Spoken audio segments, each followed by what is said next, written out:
She was a former Intercontinental Champion in WWE. I can't believe she's on the line. She's the first female ever to compete with the men. She worked in Japan. She worked for TNA Impact. You've seen her on reality shows, and now you can see her, in nothing at all. Chyna's on the phone, the star of Avengers XXX, a porn parody. That's the new business you're doing now. How's it going, Chyna? It's going great, thank you.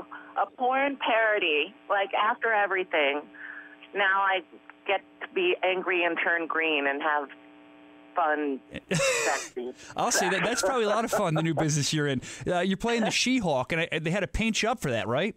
Yes, the process took about 6 to 8 hours, standing, and it was a little bit grueling, but the first time I saw myself all painted up, it was just bizarre. Like, we all just kept staring at me because it looked like I jumped right off the page, That's awesome. Well, it's available, I should tell everybody, on Vivid.com as of Tuesday. It's been up there since, and it's going to be in stores on May 8th if you want to pick it up. See one of your former favorite WWE superstars. I think, from what I've read, now I don't watch these things, but I think... I know, I never watched a porn before I started with Vivid in my life, but, this is like...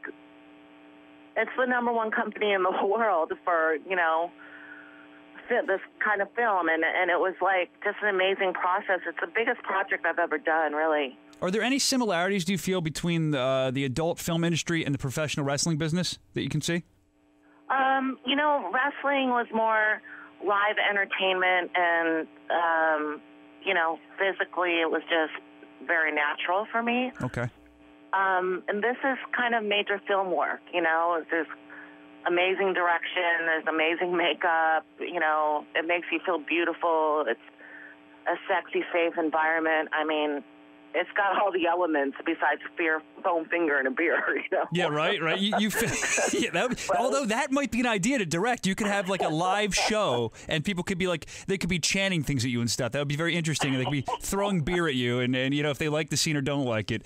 But Chyna, look, we're going to talk more, and I'm going to plug your big adult movie coming out, Avengers XXX, a porn parody. But I want to get into a little bit of wrestling because a lot of my listeners come to us for wrestling content.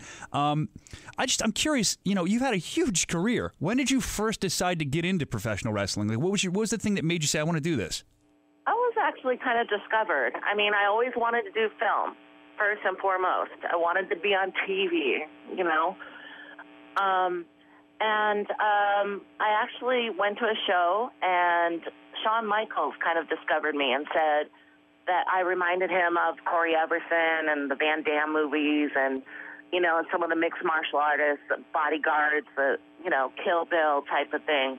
Hold on, how did he discover you? I mean, were you sitting in the crowd? Did you meet him at a bar? Like, how did he just see at ringside? How did that all go down? Like, well, I got word on the phone that Triple H was in my town, and I saw him at the gym, and then we started talking, and then I ended up going to a show, and Shawn Michaels was imminent about hiring me, putting me with Hunter. That's the guy, especially at the time, if somebody's vouching for you, Shawn Michaels, not bad.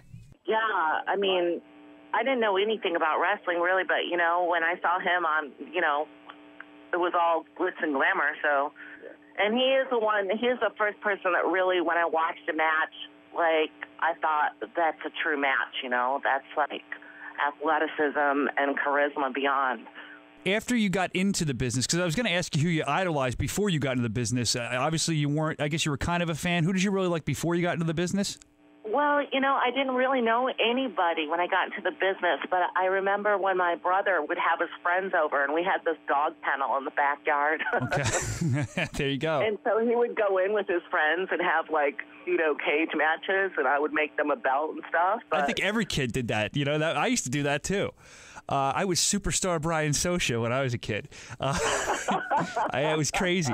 So, but after you got into the business, things change. You start learning more. I mean, influences. Who influenced you after you got in and learned what the business was actually about? Right. It was constantly, I never knew what it was going to be like, and I basically learned in the ring. But it's like dancing in a way with strength, and, you have to listen, and I would follow, and, the guys really were very resistant when I first started, and then it became something of an anomaly. It was like really crazy. And then I went to Japan, and I really learned mixed martial arts and the art of fighting, submission, Yeah, it's so like you're well traveled, and you say that Triple H to an extent and HBK helped get you in. Now I got to ask you, you not only worked with Triple H, but you also, I guess, dated him, lived with him.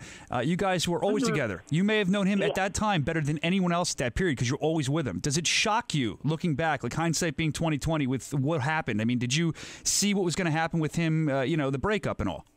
No, I didn't see it coming, but I do know that that's his first love, wrestling, and, he lives, sleeps, eats, and breathes it. So, it's all good there. So does it shock you, though, like knowing how he's risen to the top then in the company? I mean, I guess not if he loved it so much, or do you think that you attribute that to who he's with, or do you think he would have... Well, not if he's with the boss's daughter. That's what I mean, I guess. So would you say you attribute that to who he's with, to where he's gotten in the company? You think he would be... Yeah, okay. I do. Although I think that he's a fantastic ring general, but yeah, I absolutely do think that he would not be there. Do you think that once Vince goes away and Triple H has control of the company with Stephanie, do you think things are going to change a little bit at that point? Do you think he's going to be more of an old school style, or do you think he's going to keep it the same? What would you say?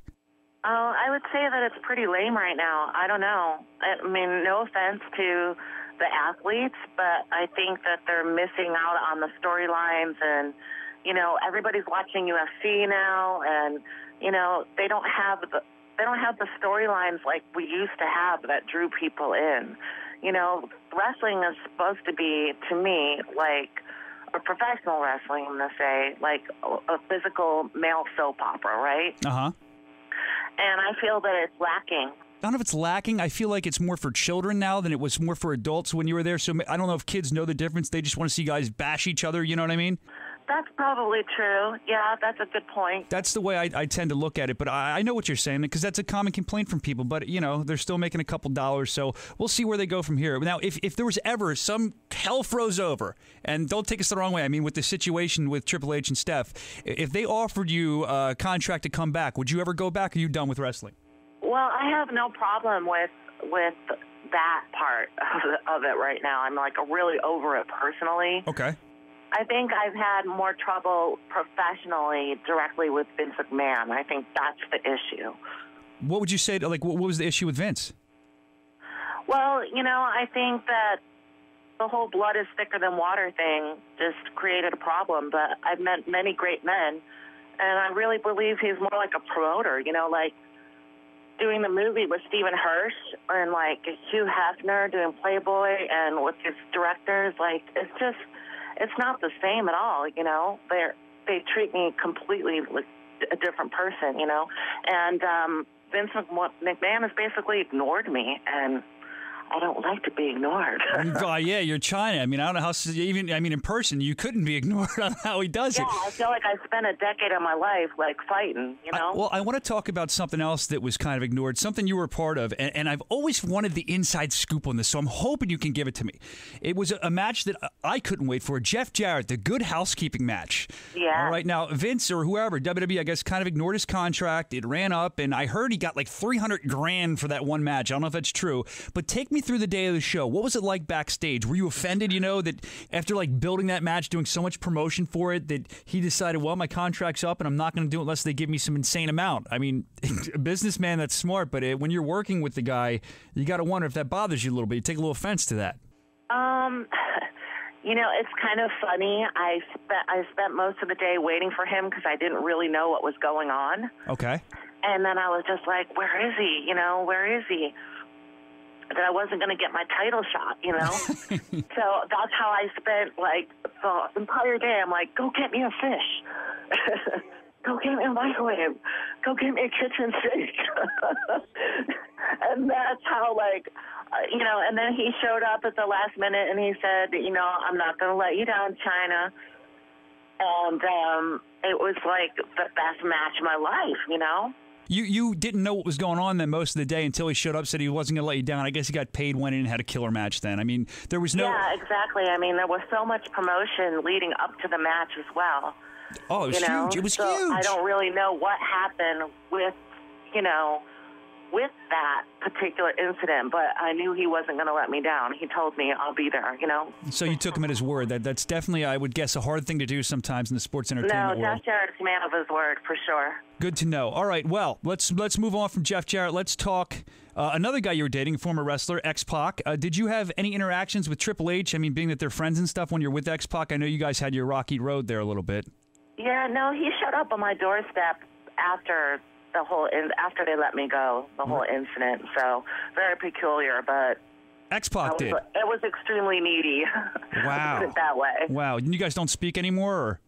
No. Okay, yeah, that's probably the best thing. I mean, it seemed from what I don't know. I wasn't. wish not to speak to him. Yeah. Yeah, it's kind of a toxic environment, I guess, between you two guys. That very happens. Toxic. Very toxic. And it's sad because it happens with normal people too. You know, people that aren't in the spotlight, and nobody ever spotlights it. You know, relationships can end that way. Everyone's had one like that. It really does, and I think that I'd like to actually start to do some public speaking and stuff. I think that it's an issue. It's a topic that people have a very difficult time with, and it happens, but people don't know what to do, especially in the public eye, and I would have done things very different. You know, hindsight's always 20/20, but if you don't mind me saying, Chyna, for a while, I'd see you doing interviews, my friends would be talking to you, and you didn't look or sound too good. You sound like there's some problems, so I'm really happy because you sound great now. Sounds like you're back on track. I was worried about you. Yeah, thank you so much.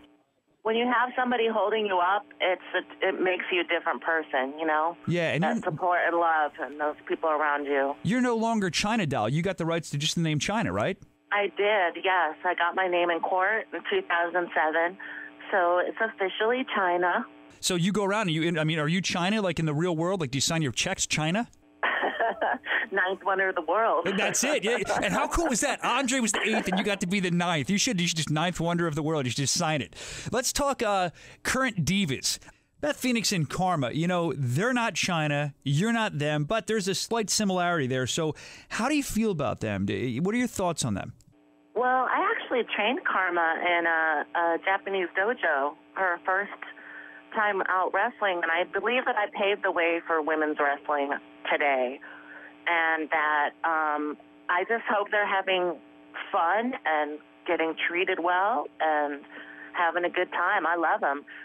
The crew at TNA, like all the girls do, they're so good, and their wrestling skills are really great also. Oh, so. The knockouts, as they call them in TNA, they're phenomenal. Right. I mean, so they put on better matches than some of the men do. I agree, yes. It's pretty cool to see. If you had to pick one guy who you think has it and is going to rise to the top, who would you say has it right now? Oh, wow. That's so hard for me to say because I hardly even watch it anymore, to be honest with you. Well, let's switch it up then. Who's a guy that, even if you don't watch as much anymore, who's a guy that sticks out and you hear about? Well, I guess, I'm waiting for Dwayne to come back, and do something fun. All right, that's good. And do you keep in touch with anyone from your wrestling days ever? Well, Rikishi, Billy Gunn, Bob Holly, Steve Blackman. Steve Blackman. I love that guy. Yeah, oh my God, he's an amazing mixed martial artist, yeah. With the glow sticks he used to do, it's crazy. Yeah. All right, so that's cool. You still have some friends. I like that. And this was actually a Facebook question. A woman wrote in and she wanted to know what your philosophy is on work and life. Well, oh my gosh.